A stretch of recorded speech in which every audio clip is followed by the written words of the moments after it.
আলাইকুম প্রিয় হোমি শিক্ষার্থী বন্ধুরা, আমরা আজকে আলোচনা করব তোতলামি বা তোতলাভাবে কথা বলা। এই ধরনের রোগী অ্যাভেলেবেল আমাদের পরিবার বা সমাজে দেখতে পাওয়া যায়। তোতলা কথা বলা বা তোতলামি এটি বিরক্তিকর একটি ব্যাধি। আরোগ্য হলেও বেশ কিছু সময় লাগে। জন্মগত তোতলামি বা বংশগত তোতলামি আরোগ্য হওয়াটা আসলে একটু সন্দেহজনক বা হতে চায় না। তো এই তোতলামির চিকিৎসা হিসেবে আসলে হোমিওপ্যাথিতে লক্ষণের উপর যেহেতু এই চিকিৎসা ব্যবস্থা, তো আমরা লক্ষণ বিবেচনা কিছু গুরুত্বপূর্ণ মেডিসিন আছে, ওগুলা নিয়ে আলোচনা করব। প্রথম মেডিসিনটি হচ্ছে ক্যালিব্রোম। ক্যালিব্রোমের লক্ষণ হচ্ছে জোরে বা তাড়াতাড়ি কথা বলতে তোতলামি হয়। মানে রোগী যখন জোরে বা খুব দ্রুতভাবে কোনো কথা বলেন তখন তোতলামি চলে আসে।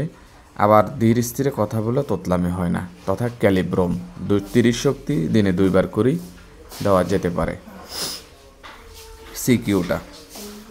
সিকিউটার লক্ষণ হচ্ছে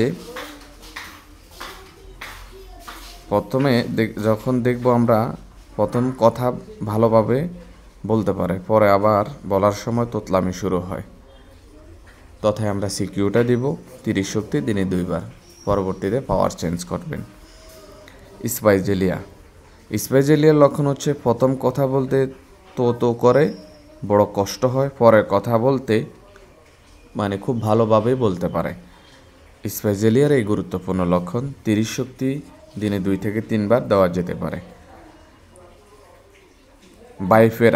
বাইফেরা মেডিসিনটির লক্ষণ হচ্ছে রোগী কথা বলতে অস্পষ্ট, কী যে বলে কিছুই বোঝা যায় না। বাইফেরা মেডিসিনটি 30 শক্তি দিনে 2 বার কিংবা 3 বার দেওয়া যেতে পারে, পরবর্তীতে পাওয়ার চেঞ্জ করে 200, 1M, 10M লাগতে পারে। হাইসিওমাসের লক্ষণ হচ্ছে এখানে দেখব আমরা তোতলামিতে রোগী কথা বলতে চায় কিন্তু শব্দ উচ্চারণ করতে পারে না, তথা হাইসিওমাস 30 শক্তি দিনে 2 বার, প্রয়োজন ভেদে 200 শক্তি দিনে 1 বার করে দিতে পারি।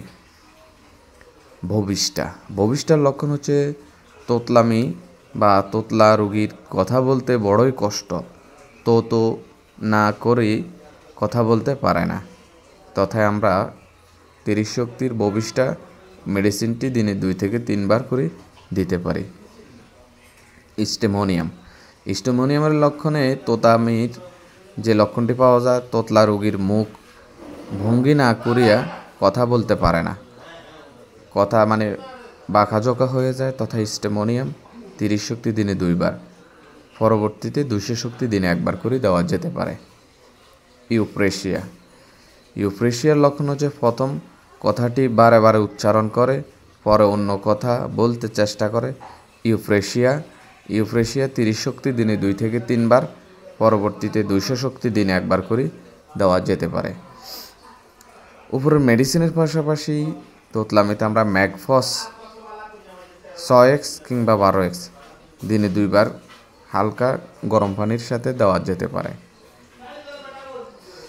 পথ্যপাত্য হিসাবে আমরা এই রোগের পথ্যপাত্যের এমন কোনো ধরাবাঁধা নিয়ম নেই।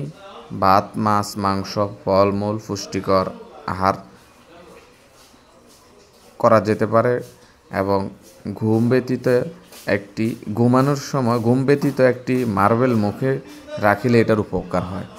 এটা আসলে মূলত একটি কার্যকর, যেমন ঘুমানো ছাড়া তোতলামের রোগীরা যদি একটা মার্বেল মুখের মধ্যে সারাক্ষণ রাখেন, তাহলে তাদের মুখের পেশিগুলা এক্সারসাইজ হয়, তোতলামির অধিকাংশ থেকেই মানুষ মুক্ত হতে পারে।